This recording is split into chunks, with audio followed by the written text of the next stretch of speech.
So it's 11:24 a.m. and I just turned the recorder back on.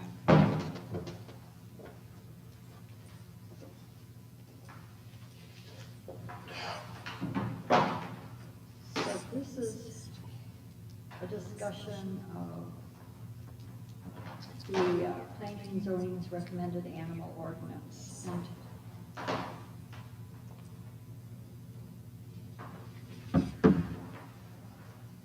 there's just some cleanup things that need to probably happen.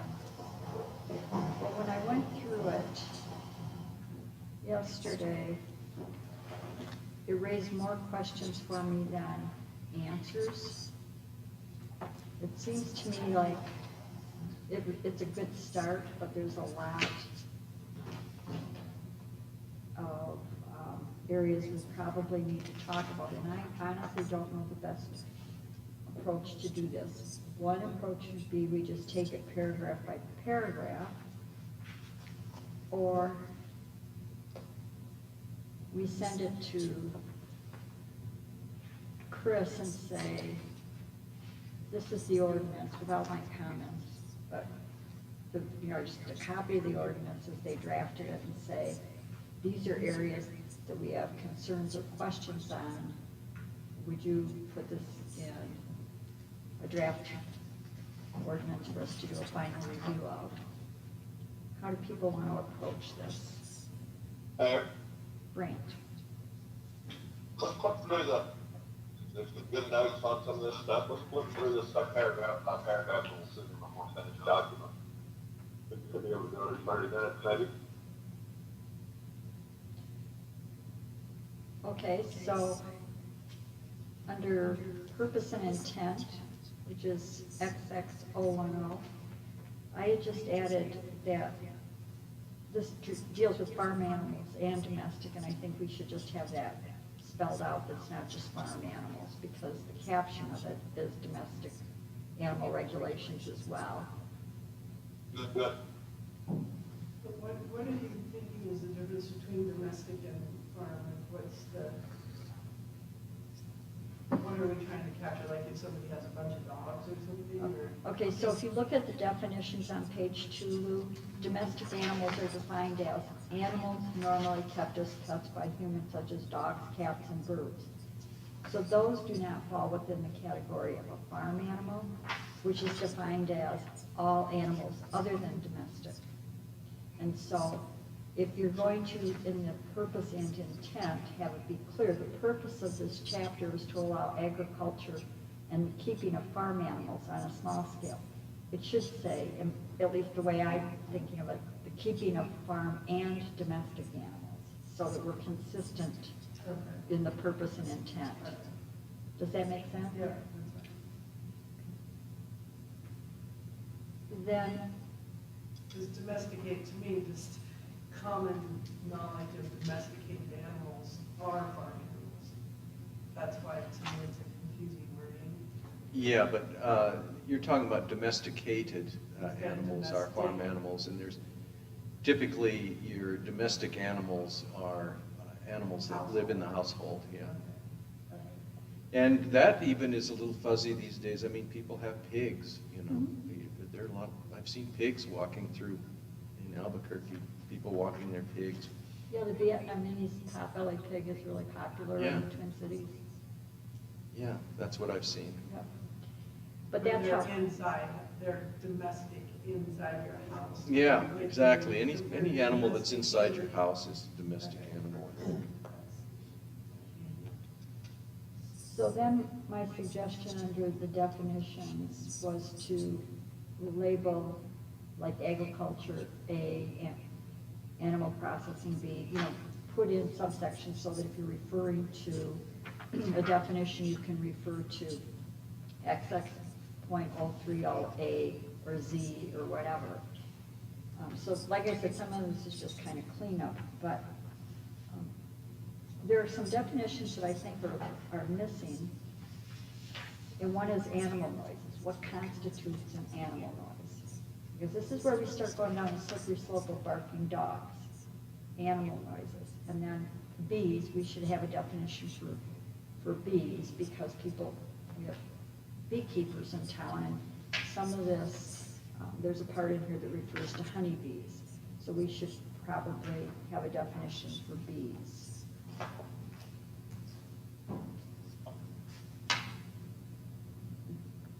Then, under dangerous dog definition, I'm sure that planning and zoning got this definition from somewhere. But I don't like it, but it's not all about me. But a propensity for or history of unprovoked attacks or intimidation. I don't know what that means. I know that in a lot of the ordinances that I've read, it says if your dog is a dangerous dog if it has 2 reported bites of a human. Your dog is a dangerous dog if you have to do X, Y, and Z to contain it. This to me is a propensity, like it might bite, a history of unprovoked. How do we measure this? So I'd really like to, if we're going to do something with dangerous dogs or animals, I think we need to be more specific if possible. And this may be the best you can do. I don't know. I think that term about council, which is later in that session, gives us some wiggle room for definition of the council determined. So I do think that universal statement, if you want to try to define it more closely, I do think that ending statement takes care of part of that problem for us there. Okay, so to play the devil's advocate, I'm a law enforcement officer in San Juan County. I get a call down here and somebody says, this dog that my neighbor has a propensity for intimidation. What does that mean? You know, I think if possible, we need to find something that's clearer for direction. Okay. So you're breaking up, and I don't know how we're doing on this end. Okay, we're not getting anything of what you're saying. And, yeah. Is there any other adjustment we can make to grants? Everybody, left. Everybody do a mute. Is that what you said? Okay, everybody try muting and seeing if that helps Grant. How about now? Anything? Test, 1, 2, 1, 2. Yeah. Test, 1, 2. So what did you want to say that we weren't catching? Can you hear me? Can you hear me? Yes. So, Okay. I don't remember. Where were we? Turning back off. we were on dangerous dogs. Everybody knows what a dangerous dog is, and it's impossible to define it strictly by words. But you know when a dog is dangerous. If it threatens you, it's dangerous. You know, it's just and a repeated threatening makes it a dangerous dog designation. It's not hard, and as council determines, it seems like it gives us latitude. Yeah. Okay, so here's a definition from, let's see. Well, can I just point something out here before we get too far into dangerous dogs? Sure. Typically, the definitions at the start of these ordinances are defining something that is mentioned in the ordinance, and there's nowhere in this ordinance that I can find. Now, I might be wrong here, but if somebody can point out to me where the words dangerous dog occur in the ordinance, I'd appreciate it. The fact is that nuisance animals, trespass nuisance animals, the whole spiel here on dangerous animals or trespass, It's the last. most of this stuff on 5 really takes care of any kind of nuisance animal. On 6, at the top of 6, we've got dangerous animals, including dogs, are prohibited. We don't, maybe we need a definition there. But nuisance animals are, it's pretty clear that if they're bothering somebody, that the person can complain and they may be impounded or whatever. So I'm not sure that we even need a definition of dangerous dogs because I don't see it anywhere in here. The last section, .070, is dangerous animals, Yeah. including dogs, is prohibited as subject to removal by a town appointed animal enforcement officer. And so there would need to be, but I just want to say in this, just a quick search here, in Delaware, a dangerous dog definition is any dog that the justice of the peace declares to be dangerous. And then it says potentially dangerous dog. Any dog that the justice of the peace court declares to be potentially dangerous. So it's whoever the dog keeper or the deputy or whoever would be that person that would come would be the one that would declare it dangerous after enough bites or enough complaints. That would be who would declare it. Or if they just don't like Rottweilers. I mean, the town of Aurora has a statute that prohibits dogs that have any Rottweiler in their genetic code from existing in the town. And you actually have to get a genetic test. To get back this, I think the trespass nuisance animals, with a few modifications, we could drop out the definition of dangerous dogs, and we could drop out that last piece of 070 at the very end, because I think the rest of this stuff is captured. We don't have to define a dangerous dog. We simply say that if it's a nuisance, then the neighbors will complain, and then we figure it out. So what about adding to the nuisance then, that it's a number 4, that it's a threatening dog? Because in some of the neighborhoods over the years, you can have a stretch of a road that you cannot walk down. You can't ride a bike down because they threaten. So maybe a number 4, that if you're threatened by. Where are you at, Lou? Under the nuisance, I guess it's under definitions.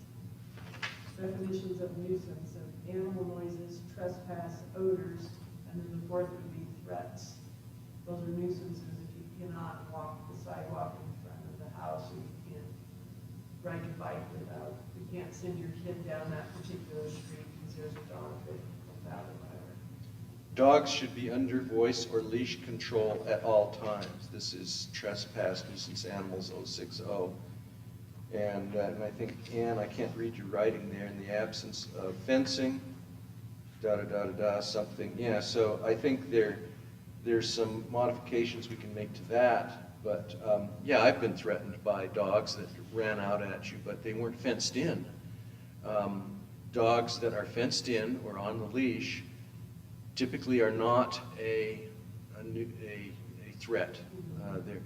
And the complaints that we got, and we've had plenty of them from people about dangerous dogs, mostly had to do with the fact that they were unleashed and they were attacking smaller dogs. So as long as we've got a leash law in effect and a fencing law, I think we're clear, probably. If somebody wants to keep a dangerous dog, of course, that is a liability issue for that person. That people are not. It is not wise to have a dog that will attack people anymore. It's you can really get in a lot of trouble if a kid gets into your yard or something like that. But we don't have to worry about that. We just need to keep the streets safe. For people who are walking around. This is what's important to me. And And yeah, I've had my dogs attacked by other dogs in years past, but after talking to the neighbor, they now leash the dogs, and they're pretty feisty dogs, but they're leashed, so, you know. But you have to think forward. Yeah. And what's coming and what isn't necessarily here right now, but what might come in, what Oh. somebody might bring home. So I don't see where, like,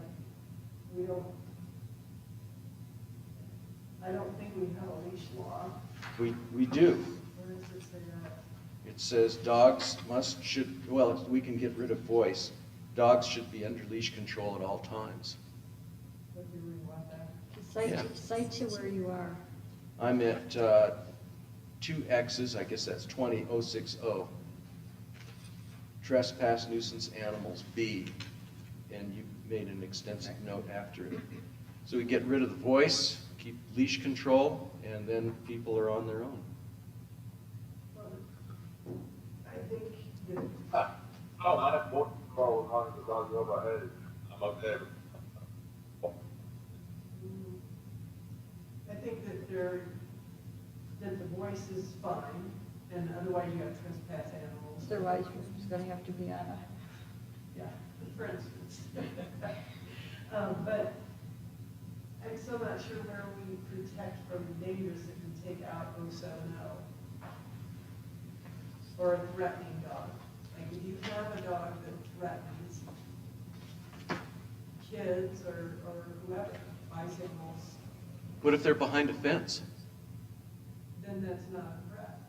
But if they're out and they're threatening and they're running down the street, so it doesn't say trespassing on the streets. There just needs to be something that stays in there that is a threatening animal. so if I have a dog that I keep behind a fence that bites me or my household member 2, 3 times, is that a dangerous dog? Yeah.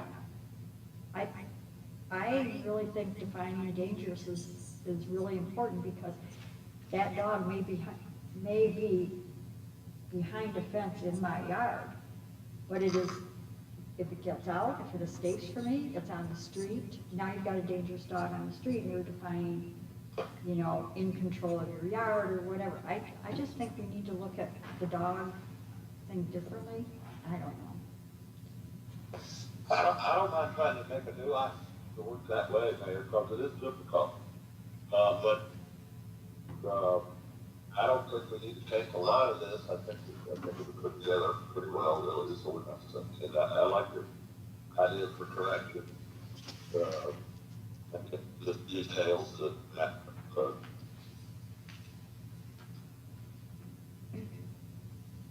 So, in this in nuisance, one of the feedbacks we've had consistently in discussions of kennels and, which is not currently before us, but in discussion of kennels and animals is the barking. And the barking has been kind of defined within nuisance. So in the definition of nuisance on page 2, number 1, animal noises that are loud, continuously, and regularly disturb neighbors' ability to enjoy their property. Wait, where are you again? I'm sorry. Okay, if you go to page 2, nuisance is the second definition from the bottom. And it's number 1. Yeah. So by implication, this ordinance is addressing barking because it's an animal noise. So again, I'm back to, if we're going to do this, which I'm totally opposed to, but if we're going to do this, then I think we need to be more definite, or we're going to be getting, and this gets to the enforcement piece. Back in,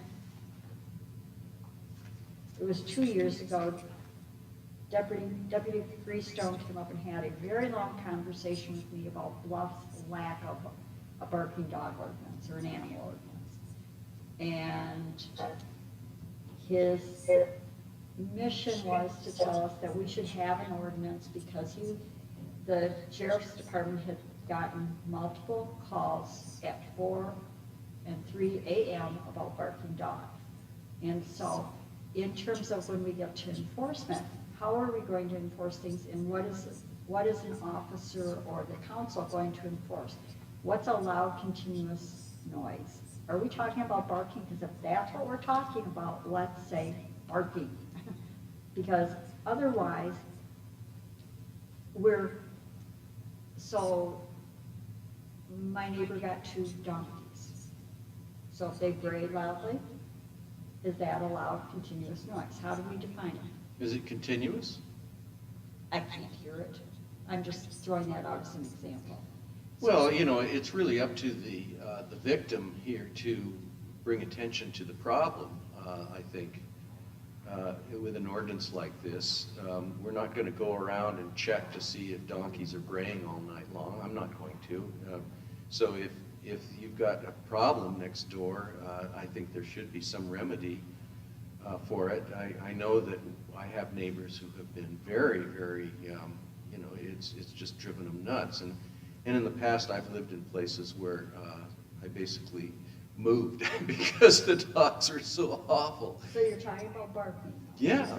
Okay, Yeah. so that's kind of one of my criticisms of this. If we're talking about barking, let's call it what it is. Yeah, I Let's have no not- problem with that. Let's not define it as loud, continuous. But like you say, donkeys are an example. There's a lot of like laws in the Salt Lake Zoo now not wanting any peacocks. Peacocks can be I think incredibly Martin noisy. sounds like a good plan for that one. Yeah, but if you could but- list all the noises. That, you know, both in there, in there, like for a brave, you know, or But it could be anything. It could be, like you say, a donkey braying nonstop. Horses can whinny all night long. You know, that some of them that are distressed can do all kinds of things. Peacocks can wake up at 4 in the morning and just be really noisy. So to limit it to just barking means that, well, I don't have a barking dog, so I can have some other noisy thing. So this is just generally animal noises that are loud. Those are disturbances. One of the places that I read early on, so I can't find it, of course, was 10 minutes. 10 minutes or longer and continuous, that's what continuous means, is if it goes on for 10 minutes of constant, and it's longer than that, 10 minutes, you're like, okay, they missed them, they left them, they were outside, they're, okay, be quiet now. 10 minutes continuous, or like interrupting in an hour, or 6 times an hour, or something like that was sort of the key. But if they complain once and you go over and you're like, well, there's really not much, you know, animals make some noises, and that was described at the first one. We recognize that it's a rural town and people want to have animals, so we recognize that dogs can live in town and they will bark, and that, you know, chickens will make some noises or whatever. But the continuous, or if it's just constant.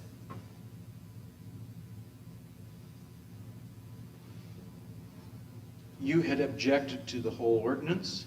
No, I'm objecting to the noise piece of it. I think it's just so unenforceable, but that's me. You know, noise doesn't bother me. But you see the need for an animal ordinance? I do, I think that we need to have an animal ordinance. I just am objecting to the barking, loud noises, whatever, continuous, you know, and part of it is because, okay, what if my dog is outdoors during the day and barks? Cars go up and down the street, dog barks. Is that different from 3 o'clock in the morning, where your dog has a dog door and goes out and does continuous barking? I mean, to me, this is just so loose that it's going to be difficult to enforce, if not impossible. And that gets me back to, we've got to talk about how we deal with enforcement, because this council is not equipped to be the adjudicatory piece. You know, I don't want to have my day tied up anymore doing something. And if the idea is that we're enforcing all these ordinances, the lighting, animals and all that. But anyway, back to the barking. That's what I'm objecting to. I think that we need to have an ordinance. It just needs to be more finely tuned than it is right now. But if you there. What bring? But these notes that you've included, why don't you send this up to Chris with your concerns, noted, if you've got a council people that have concerns that this, they could come up with. Lou, did you want to say? Yeah, so. Can I have you move over so that I'm sure I'm getting you on the recorder? Well, I'm sure that one's. Okay, so between power and speakers, here I am. Thank you. But so the problem with not having an ordinance that most people are law abiding. Most people will say, oh, the rule says drive 40 miles an hour. Most of them will do it. Then you'll get some that will test it. And they'll test it and they'll say, well, my dog has something to say. I've heard people tell me that. They have something to say. I'm sorry. So, I'm sorry, but, people have, they do need their peace and quiet. It's part of the quality of life, the same as a light shining in your bedroom all night, or a glaring spotlight that rotates around your windows, or shines on your plate. I mean, there are certain things that go with that. Trespass and noise is a trespass problem. So without it, then you leave neighbors to deal with neighbors, and then you get problems. Yeah. And so this keeps the peace in a community, that the majority of people say, oh, there's a dog, you can't move to town and let your dogs bark, and they can't chase you down the street and that sort of thing. So if that's on the books, you can say, hey, look at this ordinance, this is here, this is part of living in Bluff, this is what we expect you to participate in to keep the community happy and calm and a nice place to live. And it's just one of those ordinances, and if you have somebody who fights it, then we may have a problem, and it's probably a problem that they need help instead of going neighbor to neighbor and causing. You can end up with a lot of problems when you get neighbors against neighbors. Well, we do have some of those problems in town. And so the other thing is with the sheriff's office, if the town has an ordinance that is on our books, then they can back us up. Just like we have a speed limit, we don't want somebody punching somebody else. Just because we're in the town of Bluff doesn't mean that these things can go on. So we call the sheriff's office, and the sheriff comes to a house, and they say, you can't punch your whatever, you can't be throwing things out, you can't be, whatever it is. They will respond to things that are out of control. So if we have an ordinance that says you cannot leave stuff out in your yard barking all day or night or whatever, then they can come and say, hey, you're out of line here. Without that, they're not going to come into the middle of town and say, well, the county says you can't do this, but the town of Bluff won't back us up. So we want them to respond that way. We don't want the county to say, by golly, this is how we do it in San Juan County, and you're going to do it this way too. We want to go with their same rules, and that is a county rule. If you have a noise ordinance for barking and dangerous dogs. So if we have it on our books, then they will come and back us up. So let me just ask, does Blanding have a Blanding police force? Yeah. Does Monticello have a Monticello police force? No. No. I think So they use the county. Mhm. Because my understanding is that because this is a civil ordinance, that they are not going to come off the highway to enforce it. Now, without a contract where we pay. So we need to explore that then, because if we're going to do this and we expect the deputies to enforce it, then we need to go to the county and say, is there going to be a cost for civil enforcement on this stuff? Okay. Okay. That's Or the we first have thing our we own need to animal do. control ordinance person, and Jim, I think you do a great job, because you could be our enforcement officer and you could get paid. You have no idea what you're asking. But, and so, I know I'm gonna lose on the barking dog, I know that, and I'm prepared solely to lose on my sense of where this goes. But if we're gonna pass it, we've got to have the backing of how we're gonna do it. We have to be sure we're gonna have a deputy response, or that we have an enforcer. Mhm. But if we have the initial part, we have it on our books, then when they get out of control and they call the deputy will come and say, no, look, This is a countywide, including Well, Milwaukee. we don't know that yet. We do not know that. And that's the step one, is to find out what our parameters are here. If they'll come when we call and we've got an ordinance on the books and there's no problem with that, then great, but it colors the whole problem if we have, the county won't do it without a contract, and then it's gonna cost us money, then we have to think about that. And I think that the initial call needs to come through the town. And then we need to say, hey, we're getting complaints in this neighborhood, we're getting complaints here, whatever it is, the same as the lights. We don't need to call the deputies. But if it escalates, we need to be able to say, hey, we need some help on this. But the initial part needs to be with either somebody that's hired on the council, or not on the council, but somebody that's hired for the council that would respond, and then we need a time of need. Okay, so I'm gonna take a quick break and run and get my charger because I'm running low, which means I need to move. So you guys can keep talking. I'm gonna go get my charger. Jim, this is a little off topic, but the screen is live YouTube, but it's what it shows there, which is the black. Well, then I don't know how to do that, Well- because it says it's streaming. It is streaming, but what you're streaming is what you're seeing on this screen. And That's so what I kind of figured, but that's the problem. So we I don't- had to go into, I wonder what this does up here. what I had to do is go ahead and reset the camera in the computer in the privacy section and turn the computer back on. Well, you're welcome to give that a shot. I'm not that advanced. I haven't really been coached on the streaming thing.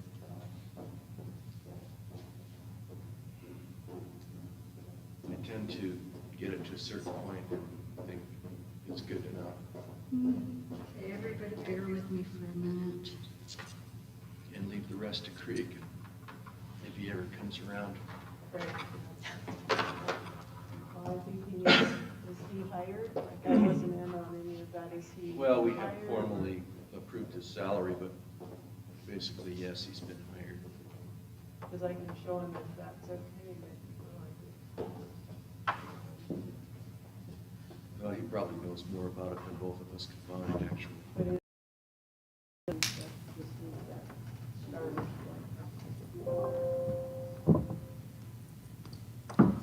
And my battery's low.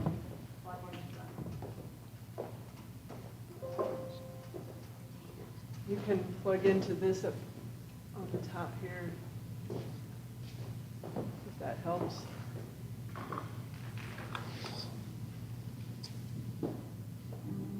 Plug into it wherever. I had more luck with this one here. Right there. And then. Okay, great. All right, now that we've done that, I'll go get the recorder.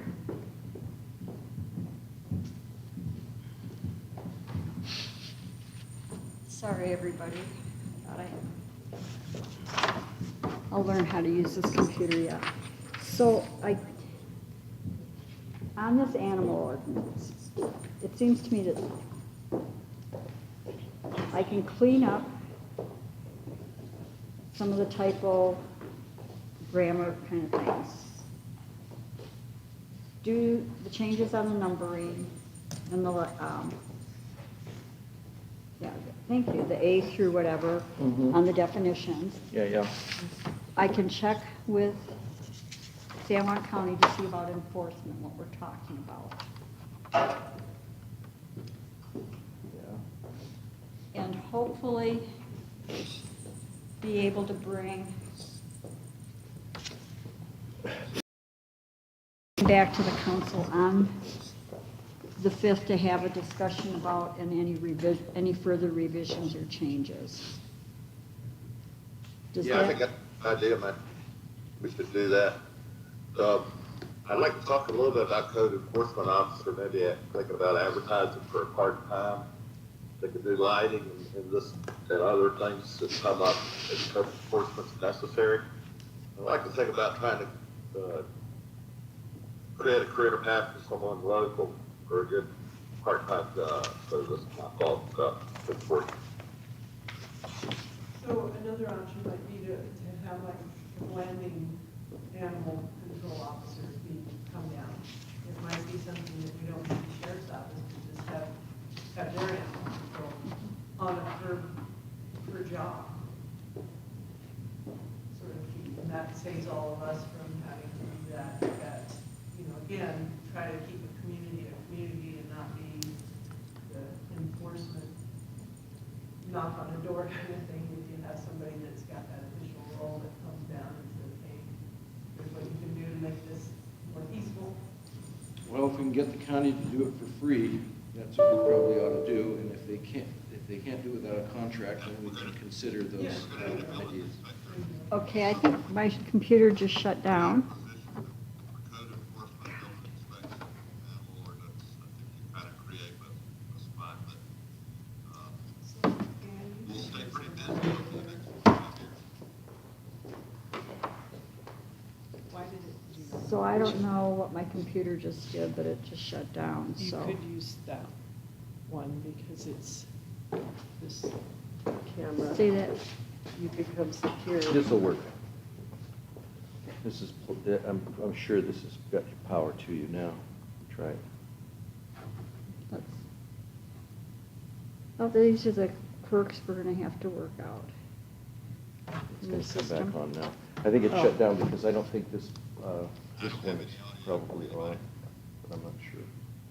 Should be, but. It was working for me, but there's two things in here that, It's on now. or we're not going back on Go, yet. no, go right Okay, ahead. there's two things.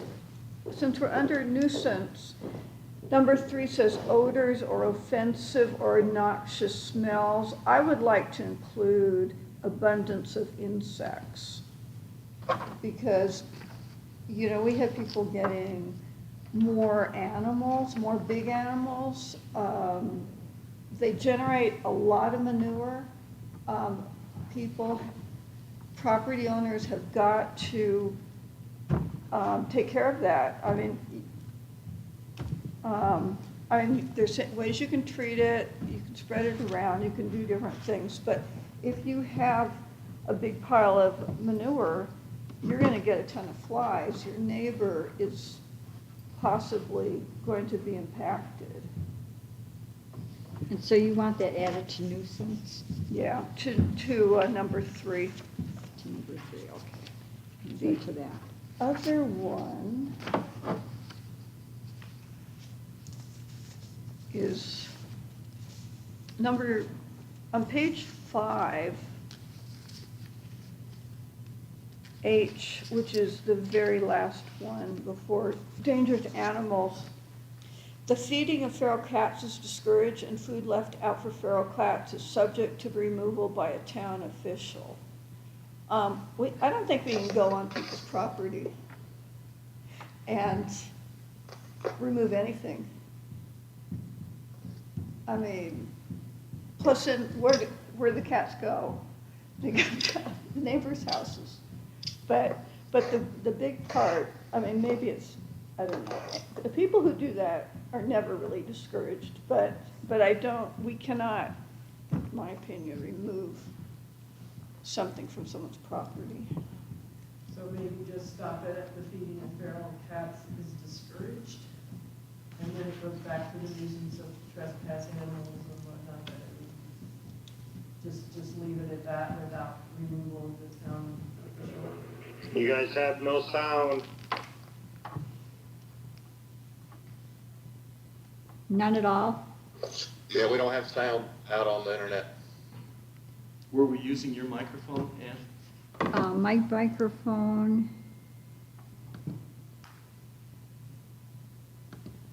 Well, my computer's saying my microphone isn't working, so I have no idea what happened when it shut down. Yeah, they're all saying. Okay, well, you can turn on your microphone. Want me to turn mine on? Yeah, somebody turn on your microphone. Okay, mine, Oh, you forget that. Okay, is mine on now? We still don't have sound? Okay. Cannot hear? See, mine is muted like this. That's what mine is, so you'll have to, how come you're getting so much feedback? Oh, because of this, maybe? I have no Let me- idea what it's Let me doing. move this one over and then try yours again, Linda. Let me turn yours on and let me see if moving this helps.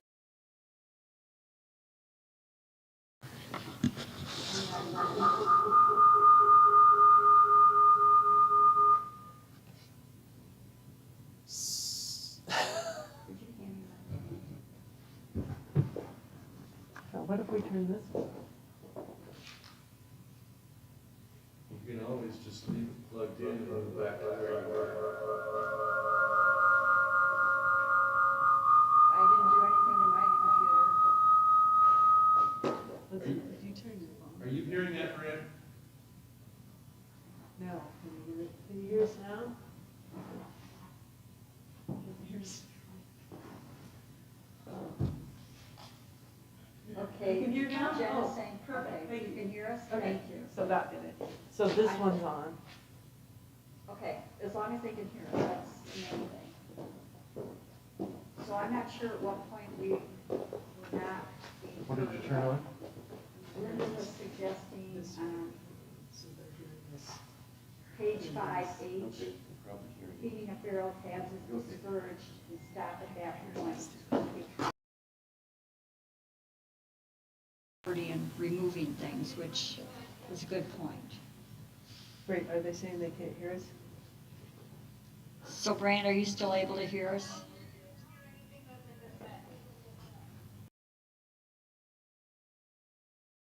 Okay. So those are the couple suggestions from Linda. Anybody else have anything they want to add to that? So we talked about, when the microphone was off, we talked about taking out the part about feral cats. That's Yeah, what they meant. I just said that, Okay. yeah. And have taken out them.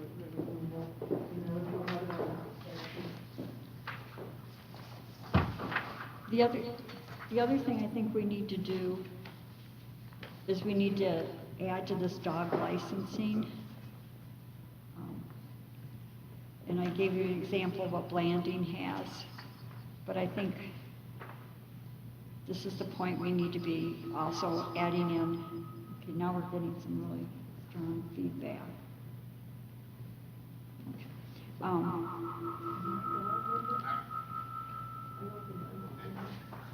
Are you muted, Linda?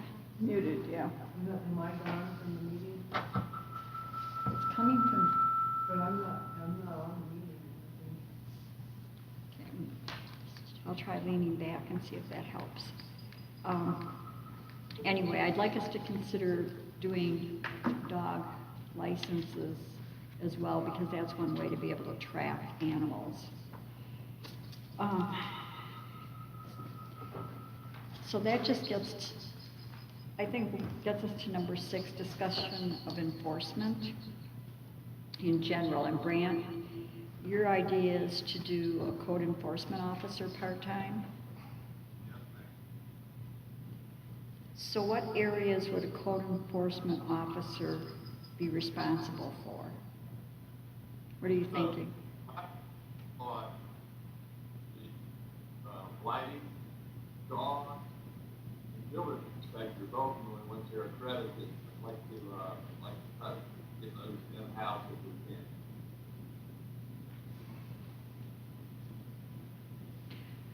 Well, I think the building inspector, wow, the building inspector piece is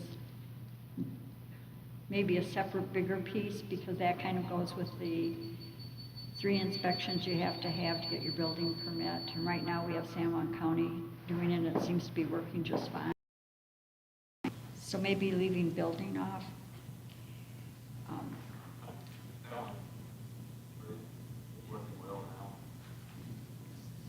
So currently, we have an ad out for a town manager. We did fill the town clerk with Kathy Carson, and a note taker is still out there. So maybe at some point, if we get the answer back from San Juan County or Blanding that we can't utilize them for enforcement for one reason or another, we can look at whether we should do code enforcement.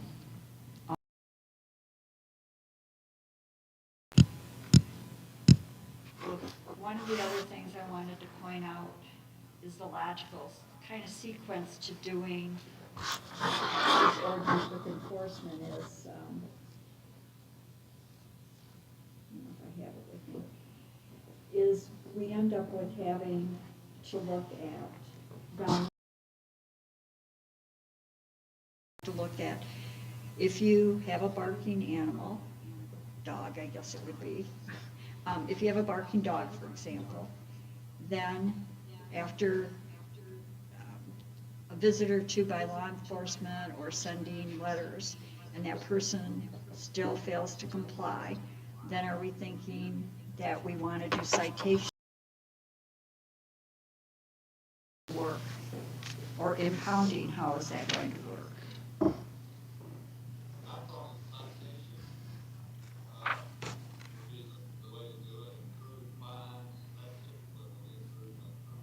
Okay, I can't hear him.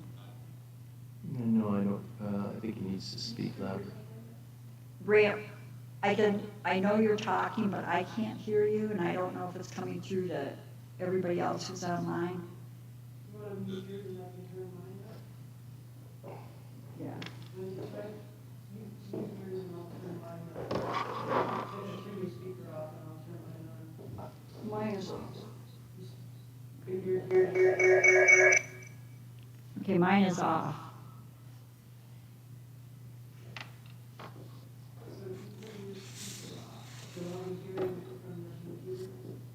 Yeah, I don't know what you mean by turn my speaker off. See, yours is broadcasting quite loud. Let's see.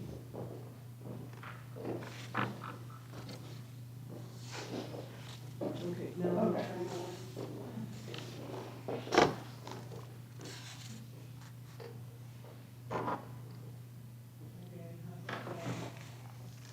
Okay, Brant, do you want to try that again? Yes. Yeah.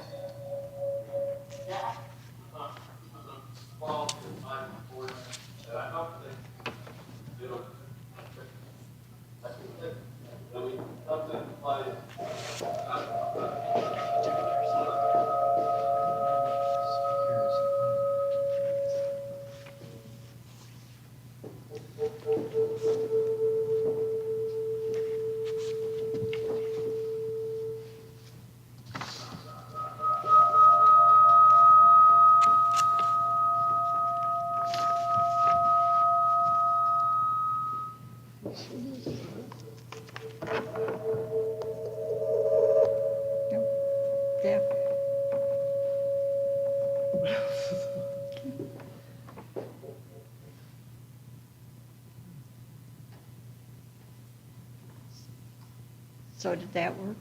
Okay, let's try that. Try that. Okay, Brant, can you hear me? Can anybody hear me, other than the people in the room? Okay, it looks like, Can you hear me over here? Brad, can you hear me here?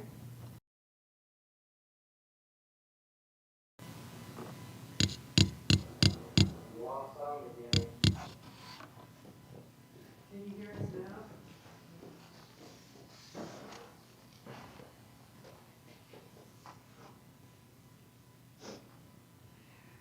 Try it now. Can you turn this thing down at all? which thing? I'm asking Olivia, Oh. she's got this thing going. I think it's turned up a little too loud. Or can you hear us?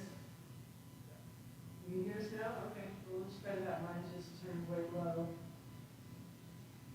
Can you guys hear this? Yes, it's coming through this microphone, stable microphone. Can you hear it, Ann?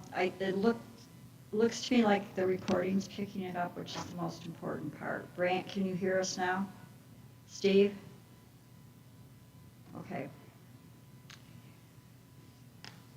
So I know I've said this before, and I don't want to belabor it, but when we get to the third letter, the third warning, under this ordinance, it says that one violation possibility is to issue a citation.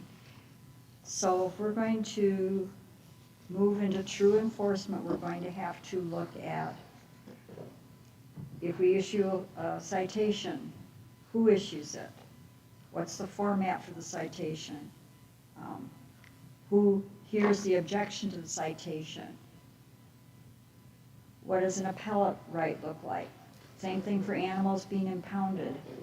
We've got to have an impound fee according to this. We have to have a way to impound an animal. The violations, again, is something we've got to work on. We can't issue an ordinance that's loosey-goosey on how we deal with violations. So my suggestion on that would be to ask Chris what would be possible enforcement remedies that we could have that would be remedies for a system that doesn't have a justice court, for instance. And I know we can contract with San Juan County, but again, it's an expense. I don't know how much we want to go down that path. But even writing things up like a fine, or do we just want to leave it at, we send letters and we don't go any further with enforcement? So Brant's talking. What are you saying, Brant? Is anybody able to hear Brant? No. Okay, we can't hear you now.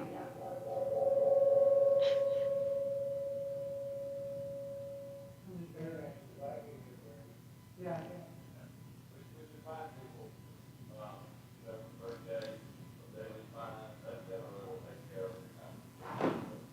Okay, so Brant's suggesting a fine,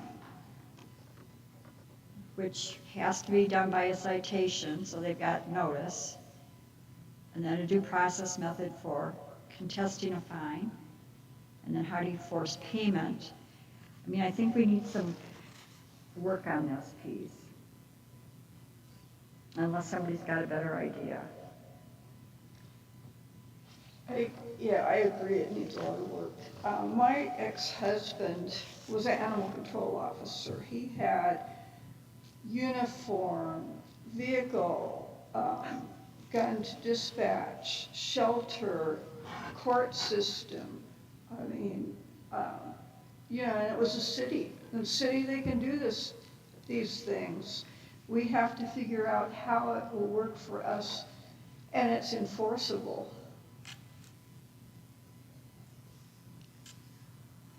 So part of that might be taken care of by what San Juan County would do.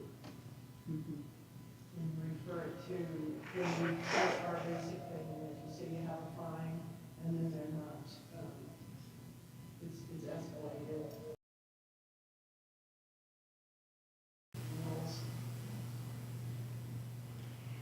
Well, let me do some discussion with MAC and with the Sheriff's Department and see kind of what a big picture looks like.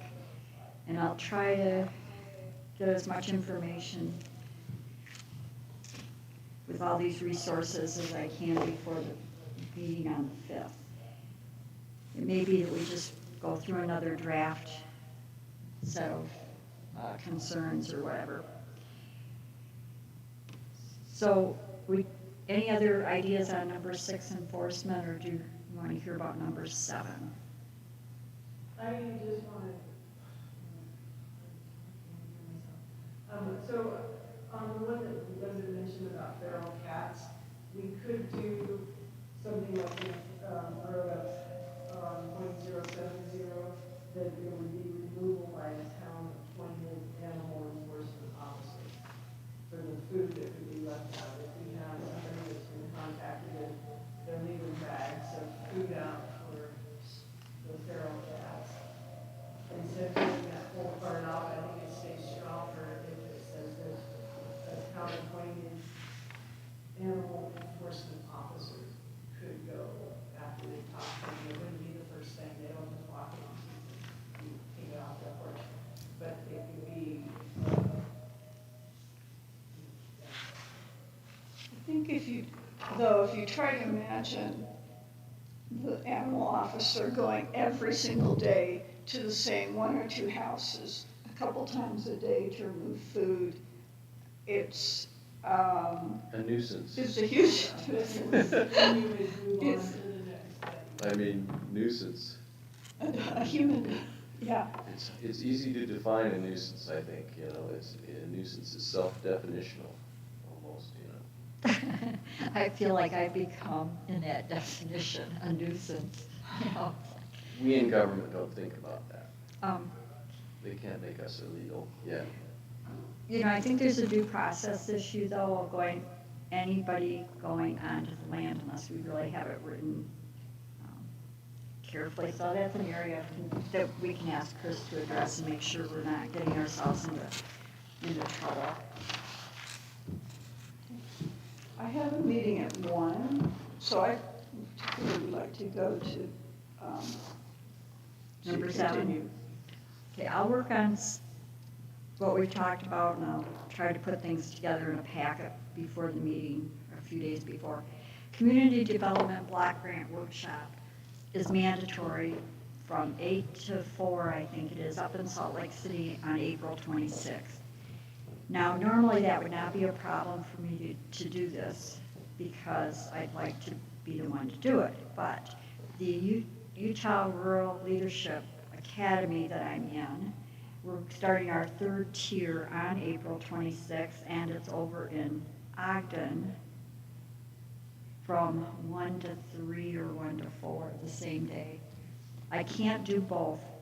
The CDBG requires the manager of the project, which I assume would be me, since I wrote the grant and I'm the one kind of pushing it, is that requires the manager to be the one to go, but the state has given me permission to have a substitute if somebody else will go.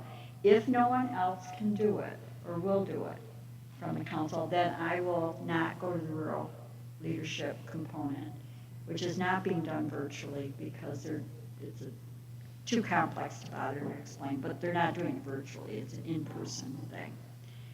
So if nobody else can do it on April 26th up in Ogden, then, or up in Salt Lake, then I'll do it. So this is that you have to be to in Salt Lake City Yes. on the 26th? Yes. Starts at 8 o'clock, which means we'd be paying for somebody to be in a hotel, which is fine. We've got that set aside. This Saturday. April 26th. Oh, April, okay. Good. April So 26th. why is it not, do they expect everybody in the state to travel? They do. They do. And it was when we did it before. But it seemed like it was in Monticello. No, that was the first block grant meeting for the initial application for you to get the book on the initial. Now is the management of the grant. And I went to Salt Lake City on the water study for the second one. It was required then and it's required now. And in my brain, I was thinking the second meeting was in Monticello for 2 hours, but I was confusing that with the initial meeting. And so, unfortunately, if we don't go, then we can't apply for the grant. What time is this meeting? How long does it go on Tuesday, the 26th? I believe it goes from 8 to 4. I could probably do this. Let me get back to you and find out, but I think I can do this.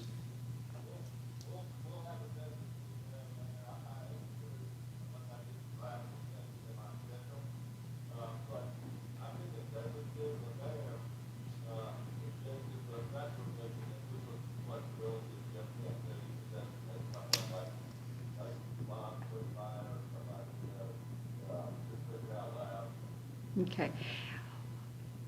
Or Well- what about somebody else working on the grant who's gonna help you in the design and that kind of thing? It has to be someone from the council.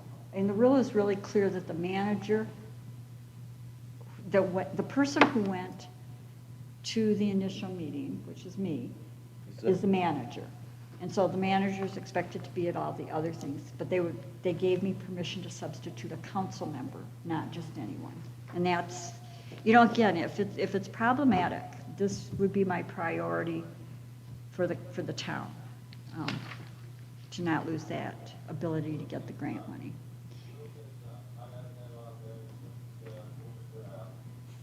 Okay. Brant, you're still not coming through clearly. Oh, you're You coming. said here, we'll figure it out. Okay. Okay.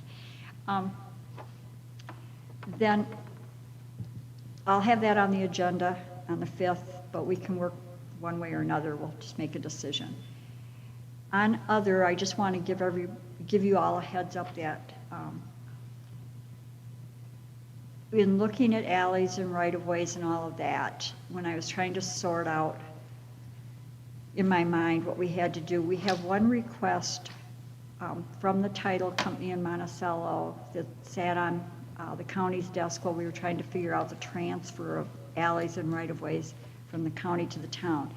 And that one was a request that has already gone through a public hearing with San Juan County several years back. San Juan County went into a public hearing and voted to grant the easement / alley / road to husband, but the deed never was executed by San Juan County. So it's a matter of just executing paperwork on that so that then we can look at the policy on all the other potential applicants. But that one has been sitting now for, I believe, about 2.5 years. So I'm going to bring that to the council on the 5th after I confirm with Chris McEnany that this is simply an administrative action to sign off on that deed. So that'll be a vote? Yes, that will be a vote. Okay. But I will get all that, I will copy the notes and the verification that the public hearing has been properly noticed and that it was voted on by the commissioners, and then no deed was ever presented and filed. So I think it's administrative, but I just want to give you a heads up that I'll be doing that for the next year. Anybody else have an other? It's So you're gonna talk with Chris to see if that's all we have to do, yes, to get that one closed off, since it's been sitting for so long. It's actually been sitting out there now like for years. But it's been sitting with the request to clean it up from the title company for about 2 years, 2.5. see what he says, because it kind of goes against the resolution you just passed. It does. It absolutely does. But the problem is that it's already been approved. It's paper, and that's what I want to confirm with Chris. I believe it's administrative, it's totally. cleanup. Yep, it's cleanup. It's kind of like the cemetery. Yeah. Okay.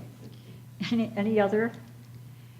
Well, thanks everybody for bearing with us while we figure this out. I'm going to turn off the recorder. Motion to adjourn? Yes, thank you. It's 12:27. Getting ahead of myself. Is there a second? Second. All in favor say aye. Aye. Aye. Aye. Recorder is off. Thank you, everyone.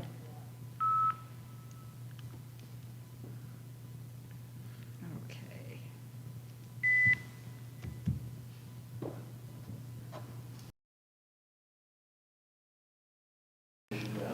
So, Sayers, let me show you real quick how you adjust the camera if it shows up black. You can shut it all down, and let me just show you. Okay. Leaving the meeting. Let's, Sure, go for it. Going to the inbox.